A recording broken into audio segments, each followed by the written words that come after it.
black boy. Since the theme is I Question America, this poem speaks to that. Hey, little black boy. Little black boy, I heard you flunked your test today. And though you're only in the 3rd grade, the prison system just set aside for you a place. We'll see you in 10. Don't worry about graduation. That's not a prerequisite to join us. Only your matriculation through the suspected hit-a-licks and street fights, the domestic disturbances and displays of your inherent violence. You don't even have to bring shoes and clothes. We'll provide you with those. They'll come with a customized number on them just for you. Concerned about life when you get out? Well, we've even gotten that all figured out. We'll stamp convict on your record as if it were DNA, making it so difficult for you to find decent work that you return to the same block, repeating the same actions that landed you here in the first place. We just hate to see you go for good. The doors of the prison are always open. Hey, little black boy. Little black boy, I heard you flunked your test today. But how could you grasp that common core math when the all-too-common denominator was missing? Your father wasn't there to help with your homework, and neither was your mother, but she was out working the late shift trying to provide for you and the others.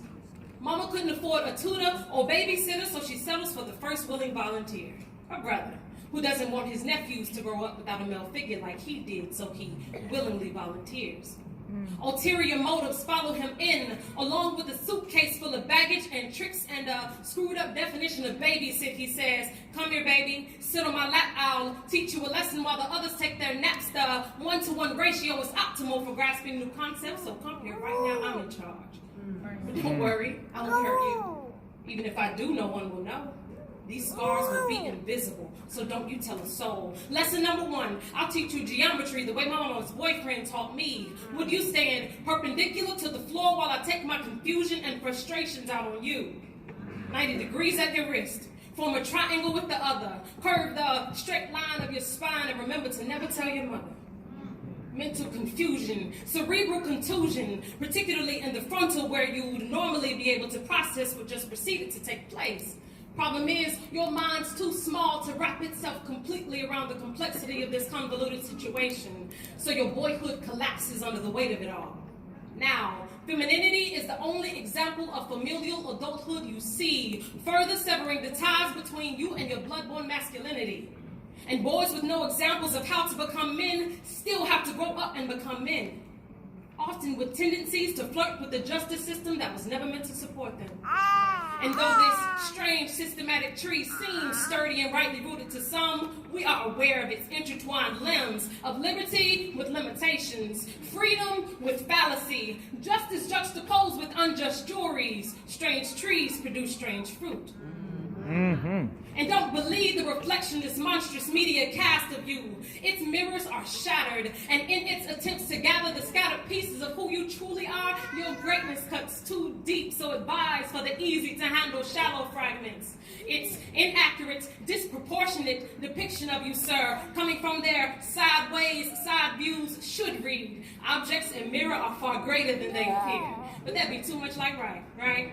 So you mustn't believe what you see, for blessed are they that believe without seeing. You must believe. Believe that you are greater than every stereotype, greater than every preconceived notion that caused that lady to clutch up her title when you sat down beside her. You are far greater than every single negative slur hurled at you. You are not dumb, lazy, ignorant, belligerent, overly aggressive, oppressive, demeaning, or worthless. You are worth more than what meets the eye. You have fathered nations and have built countries on your backs. Your sun-kissed skin has taken many licks and has borne many stripes, but wounds do heal if you let them.